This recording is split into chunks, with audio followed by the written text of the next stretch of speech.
हमें वही सीन दिखाया जाता है जब कार्लोस ने कहा था क्या मैं थोड़ी देर के लिए वॉक के लिए जा सकता हूँ। तो राहुल ने कहा था हाँ ऑफ कोर्स आप जा सकते हैं, और वो उठ के उस टी पार्टी से चला गया था। और राहुल वो उसको देखता रह जाता है, और फिर वो बाहर आता है और इर्द गिर्द देख रहा था, लेकिन उसे कोई मिल ही नहीं रहा था। वो कहता है अब मुझे कहाँ जाना चाहिए, क्या करना चाहिए। तभी उसके पीछे कोई आता है, और वो थी हमारी एमी। वो कहती है क्या कुछ गलत हुआ है, आप किसी को ढूंढ रहे हैं। तो वो कहता है तुम कौन हो। तो वो सोचता है ये लमील की कोई छोटी बहन तो है नहीं, क्योंकि जहाँ तक मुझे पता है लमील और सिबरी दोनों इकलौते बहन भाई हैं। अब उनके अलावा इसकी छोटी बहन कहाँ से आ गई। तो एमी अपना इंट्रोडक्शन करवाते हुए कहती है मेरा नाम है एमी आर्नन, और मैं वाइकाउंट आर्नन की छोटी बहन हूँ। तो अगर आपको कुछ पूछना है तो मुझसे पूछ ले। तो वो मुस्कुराते हुए कहता है हाँ मैं किसी को ढूंढ रहा हूँ, अगर हो सके तो तुम मेरा मैसेज उस तक पहुंचा सकती हो। तो एमी हंसते हुए कहती है ऑफ कोर्स, आप बस मुझे नाम बताएं, मैं अभी उसको बुला लाती हूँ आपके लिए। तो वो कहता है अच्छा तो ऐसा है। तो वो एमी को देखता है, और वो बहुत ज़रा मासूम लग रही थी। तो वो कहता है अच्छा ठीक है, और अपनी पॉकेट से कुछ निकालता है, और वो छोटा सा कागज़ एमी को देते हुए कहता है क्या तुम इसको ले जाकर उसको दे सकती हो, और मुझ पर ये थोड़ा सा फेवर कर सकती हो, शायद ये पॉसिबल हो कि तुम्हारे साथ वो आ जाए। तो एमी कहती है ऑफ कोर्स, मैं उनको जाके ये मैसेज दे देती हूँ, वो भी यहाँ पर आ जाएंगे। और एमी हंसती हुई वहां से चली जाती है, और कार्लोस उसको जाता हुआ देखता है, और फिर वो अपने पॉकेट से कोई चीज़ निकालता है, वो डिब्बी। और उस डिब्बी को देखते हुए सोचता है क्या वो आएगी, क्या सच में वो आएगी। और तब वो उस डिब्बी को खोलता है, और वो कहता है हाँ बिल्कुल। और तब कार्लोस कहता है अब मुझे अपनी फीलिंग्स को छुपाना नहीं पड़ेगा, मुझे इसे छुपाने की जरूरत ही नहीं है। और ये वही वक्त था जब हमारे राहुल ने उसे खिड़की से देखा था। और फिर सीन चेंज होता है, और हमें बाहर का सीन दिखा जाता है जहाँ शाम हो चुकी थी, और वो अभी तक वहीं पे खड़ा हुआ था। तो वो पीछे मुड़कर देखता है तो वो हैरान हो जाता है, क्योंकि वहां पे किसी के कदम थे, और वो थी कैरल, हमारी लमील की मेड। ओहो, तो ये कैरल ही निकली है, शुक्र है कोई नया करेक्टर नहीं आ गया, मुझे लग ही रहा था कि उसकी मेड होगी। तो वो कहती है कार्लोस। तो कार्लोस उसको देखकर ब्लश करता है, और फिर जल्दी से जाकर उसको गले लगा लेता है। वो कहती है क्या हुआ तुम्हें। तो वो कहता है कैरल। तो कैरल कहती है तुम्हारा दिमाग तो ठीक है ना, तुम अचानक मुझे गले क्यों लगा रहे हो, क्या होगा अगर किसी ने हमें देख लिया तो वो कहता है ओ सॉरी। तो कैरल कहती है हाँ यहाँ पे बहुत ज़्यादा डेंजरस है, हम लोग किसी सेफ जगह पे चलते हैं। और वो उसका हाथ पकड़ के उसके कहीं और ले जाती है, और फिर वो लोग एक बेंच पे बैठे हुए थे। तो कैरल कहती है तुम तो गर्मी की छुट्टियों में नहीं आने वाले थे, तुम अचानक कैसे आ गए। तो वो स्माइल करते हुए कहता है हाँ मैं गर्मियों की छुट्टियों में ही आने वाला था, लेकिन अब मौका मिला तो मैं इसे ज़ाया नहीं करना चाहता था, मैं तुमसे मिलने के लिए आ गया, मेरा दिल कर रहा था तुमसे मिलने का, तो बस मैं आ गया। और कैरल कहती है मैंने तो अभी लेडी लमील को भी इस बारे में नहीं बताया। और जब वो अपनी उंगली की तरफ देखती है तो वहां पे अंगूठी थी। वो कहती है ये। तो कार्लोस कहता है ये तुम पे सूट करती है। तो वो कहती है क्या, लेकिन फिर भी ये रिंग तो बहुत अचानक हो गई। तो कार्लोस उसका हाथ पकड़ता है और कहता है मैं ये नहीं कह रहा कि हमें अभी शादी करनी होगी, लेकिन फिर भी बस इसको एक्सेप्ट कर लो। तो वो कहता है प्लीज प्लीज इसको एक्सेप्ट कर लो। तो वो उसको देखती है और कहती है ठीक है, अगर तुम बाद में कहो कि इसको उतार दो फिर भी मैं इसको नहीं उतारूंगी, ये अब मेरी हो गई। तो वो कहता है ऑफ कोर्स ये तुम्हारी ही है, और उसके कंधे पे सर रख देता है, और फिर उसकी अंगूठी को देखते रह जाता है। और फिर सीन चल जाता है, और हमें वही सीन दिखाया जाता है जहाँ कार्लोस राहुल और हमारे लमील को उसके बारे में बता रहा था। और वो कहता है मेन रीजन यही थी इस मैंशन को विजिट करने की, मैं कैरल को देखने आता था, तुम्हें नहीं। तो हमारी लमील कहती है अच्छा इसलिए तुम इतने सारा गिफ्ट लाते थे, क्योंकि जो बच जाते थे वो कैरल के पास भी जाते थे, तो तुम्हारा ये मतलब था, तुम कैरल के लिए ये सब कुछ करना चाहते थे। तो इसका मतलब यही है कैरल ने मुझसे छुपाया था, वो बदतमीज कितनी क्रीपी है उसकी, इसको तो मैं छोड़ूंगी नहीं। और इसका मतलब क्या था। वो कहती है फिर भी उसने मुझसे सीक्रेट रखा, मैं तो उसको बख्शूंगी नहीं, मेरी बेस्ट फ्रेंड है, और देखो मुझसे बातें छुपा रही है। और फिर वो कार्लोस को देख के कहती है फिर भी सीक्रेट रिलेशनशिप ये तो बहुत ज्यादा बुरा होगा, क्या तुम्हें इस बात का डर है कि तुम्हारे पेरेंट्स कैरल के साथ तुम्हारी शादी की परमिशन नहीं देंगे। तो वो कहता है क्या। तो वो कहती है हाँ, क्या तुमने काउंट से कभी बात की इस बारे में। तो वो कहता है नहीं, मैं जब वापस आऊंगा तुमसे बात कर लूंगा। तो हमारी लमील कहती है अगर तुम्हें परमिशन नहीं मिलेगी शादी की तो तुम्हें कोई फायदा नहीं है, अभी ब्रेकअप कर लो उसके साथ। तो वो कहता है क्या, नहीं मैं कभी भी उसके साथ ब्रेकअप नहीं करूंगा, मैं कैरल को बहुत ज्यादा पसंद करता हूँ। तो हमारी लमील कहती है क्या मतलब, तुम कैरल को पसंद करते हो तो इसका क्या मतलब हुआ, तो इसके लिए तुम क्या करोगे। तो वो कहता है मैं घर छोड़ दूंगा। वो कहती है क्या घर छोड़ दोगे, तुम छोटे बच्चे हो क्या। और फिर वो कहती है हाँ अगर तुमने घर छोड़ भी दिया तो क्या करोगे, सिर्फ प्यार के भरोसे तो नहीं रह सकते ना तुम लोग। तो वो कुछ बोलता नहीं है। तो राहुल कहता है मिस लमील आप कुछ ज्यादा ही बोल रही हैं, आपको उनके मामले में नहीं बोलना चाहिए। तो लमील सोचती है मुझे फर्क नहीं पड़ता ये क्या सोच रहा है, लेकिन ये कितना इरिस्पॉन्सिबल है, और मैं कैरल को इसके भरोसे कैसे रख सकती हूँ। और कैरल अगर वो इसके साथ भाग भी गई तो क्या होगा, ये लोग प्यार के भरोसे तो नहीं रह सकते ना, और ये दोनों खुश भी नहीं रह सकते। तो मुझे कुछ ना कुछ तो करना होगा, पता नहीं इनकी हैंडलिंग कैसी होगी। लेकिन कार्लोस वो तो काउंट का इकलौता बेटा है, वो तो उसकी शादी किसी ऊंचे घराने में करना चाहेंगे। और कैरल, वो तो एक फॉरेन नोबल है जिसका टाइटल भी गुम हो गया है, तो लोग इनके बारे में बहुत ज्यादा बातें करेंगे। जब भी कोई नोबल गैदरिंग होगी इनकी शादी को इशू बना लिया जाएगा। तो हमारा राहुल कहता है, मिस लमील, ऐसा लगता है कि लॉर्ड कार्लोस कुछ कहना चाहते हैं। तो हमारी लमील कहती है, इन हालात में वो कुछ भी कहे ये बुरा ही होगा, तो ब्रेकअप करना ये सबसे अच्छी चॉइस होगी। तो राहुल उसकी तरफ देखता है और कहता है, क्या मिस लमील ऐसा सोचती हैं? तो वो कहती है, कार्लोस आराम से सोचो, तुम घर छोड़ने वाले हो तो उसके बगैर कोई प्लान भी है तुम्हारे पास कि नहीं? और तुम्हें क्या लगता है चीजें कैसे चलेंगी? तो कार्लोस वहां चुप खड़ा था। तो लमील कहती है, क्या तुम सच में कैरल को छोड़ने वाले हो या अपने घर को छोड़ने वाले हो? या अगर दोनों को छोड़ने वाले तो क्या करोगे? और अगर तुमने अपना घर छोड़ दिया और कैरल को लेकर चले गए तो तुम्हारा प्लान क्या है? और फिर वो कहती है, अगर ये सब कुछ तुम्हारे बस की बात नहीं है तो सच में मुझे बता दो, ब्रेकअप करना सबसे बेस्ट ऑप्शन होगा और ये सबसे बेस्ट होगा। तो कार्लोस वो तो रोने लग जाता है। ओह नो, ये रोते हुए कितना अजीब लग रहा है यार, इसको ना रुलाओ ना। तो हमारी लमील सोचती है, विलन का रोल प्ले करना भी कितना ज़रा मुश्किल है, ना बनो विलन हमारी लमील। तो वो कहती है, अच्छा अब रोना बंद करो, अब प्लान बनाना शुरू करो कि तुम अपने पेरेंट्स को कन्विंस कैसे करोगे। तो वो दिल में सोचती है, बस इतनी बातें सुनाना काफ़ी होगा, अब वो सीरियसली अपने फ्यूचर के बारे में कुछ सोचेगा।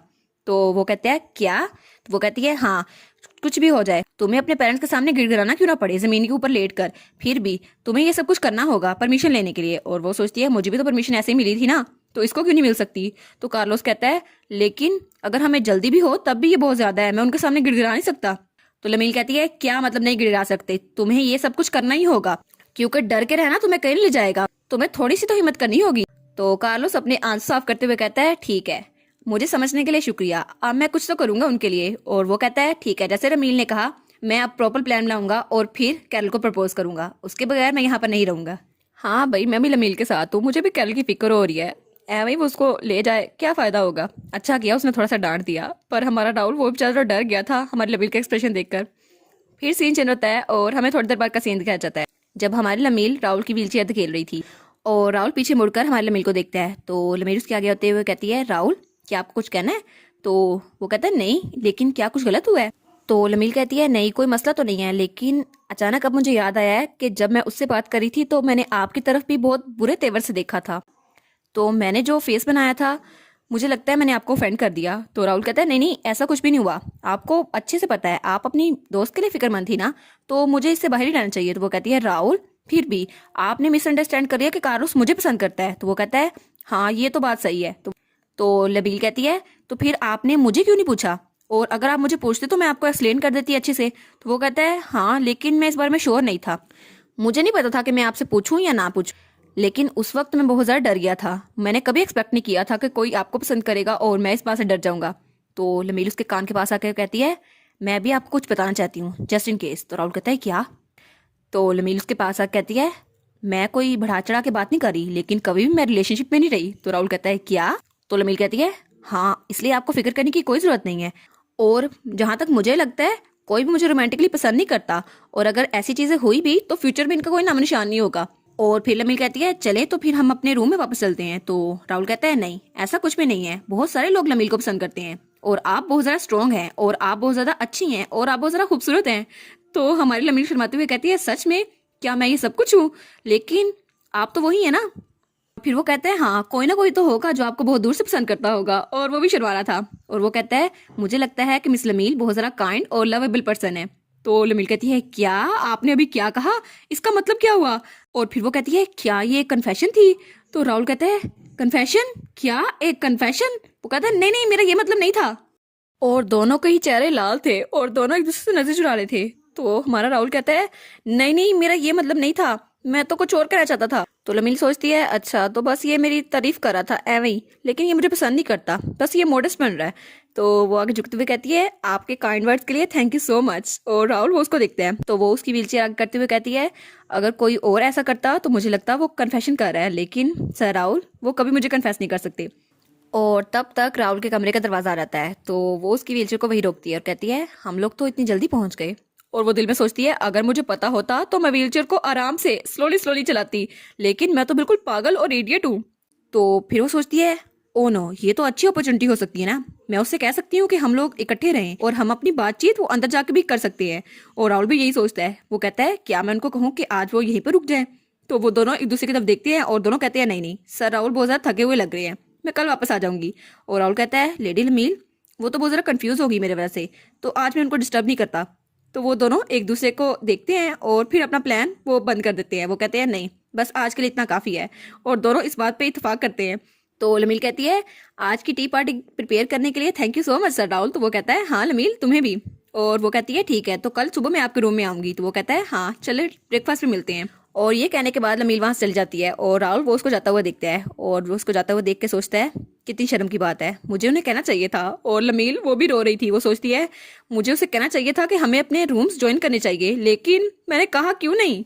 और फिर हमें अगले दिन का सीन दिखाया जाता है जब लमील उसके दरवाजे के बाहर पहुंचती है और कहती है सर राहुल क्या मैं अंदर आ सकती हूँ। तो राहुल कहता है हाँ आप जरूर अंदर आ जाएं। और लमील उसका दरवाजा खोलती है और जब वहाँ देखती है तो वहाँ वाइकाउंट ओम भी बैठा था। तो लमील कहती है क्या वाइकाउंट ओम भी यही थे। तो वो कहते हैं हाँ ये मेरा चेकअप करने के लिए आए थे।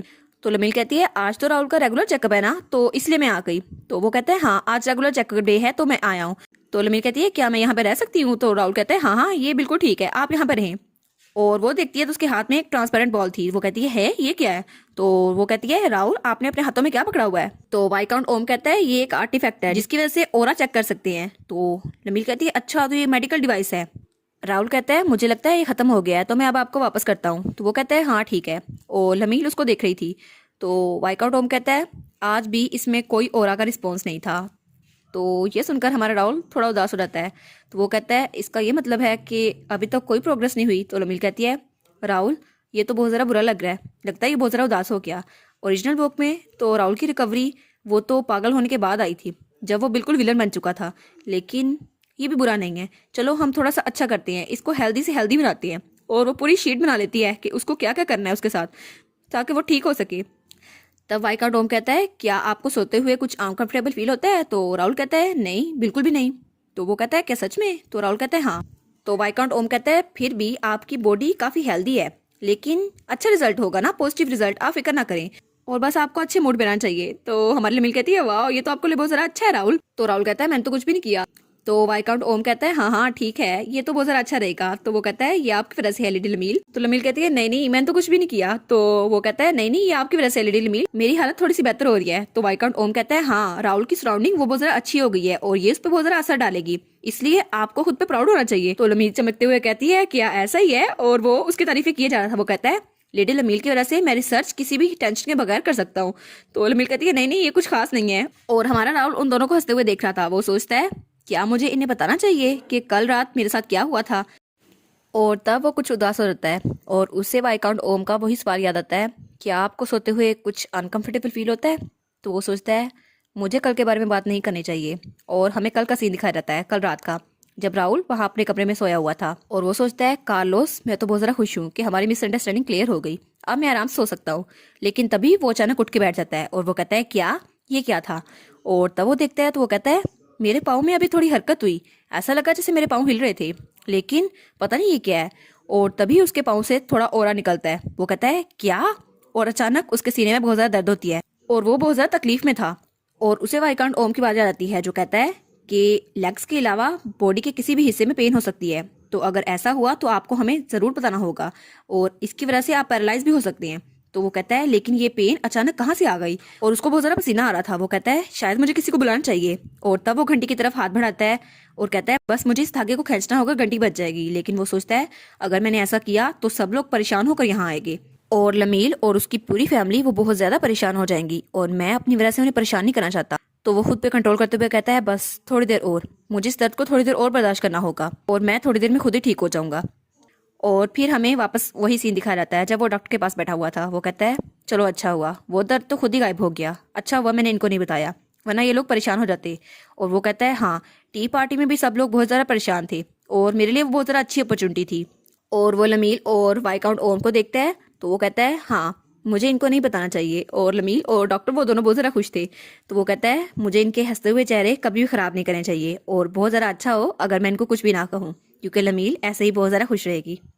ओहो राहुल, तुम्हें अपनी सिचुएशन के बारे में डॉक्टर को बताना चाहिए ना, कम से कम लमील को ना बताओ, डॉक्टर को बता दो, वाइकाउंट ओन को, वो तो थोड़ा सा हल निकाल लेना, कम से कम उनसे तो ना छुपाओ अपनी सिचुएशन के बारे में। वैसे भी अपने वकील और अपने डॉक्टर से कोई बात नहीं छुपानी चाहिए और तुम तो बहुत ज़्यादा बुरी हालत में हो, तुम्हें तो बताना चाहिए ना उन्हें। और लमील हमारी कितनी ज़्यादा परेशान हो जाएगी तुम्हारे लिए। अब तो बस हमें हमारे राहुल के ठीक होने का इंतजार है, ये अच्छा भला हो जाए और हंसते मुस्कुराते रहे ये सब लोग। इनकी फैमिली इतनी अच्छी है, बस ये भी ठीक हो जाए ना और अपने पाँव पे दोबारा खड़ा हो जाए, कितना अच्छा लगेगा ना। और इसी के साथ ये वाला पार्ट यहाँ पर ख़त्म। तो आप लोग बताइएगा आपको ये पार्ट कैसा लगा। प्लीज़ लाइक करिएगा, कमेंट करिएगा और शेयर करिएगा। और जो न्यू व्यूवर्स हैं काइंडली वो चैनल को सब्सक्राइब कर दें। और पिछली वीडियोस का लिंक आपकी स्क्रीन पर नज़र आ रहा होगा, तो काइंडली उनको भी चेकआउट कर लें। Thank you so much.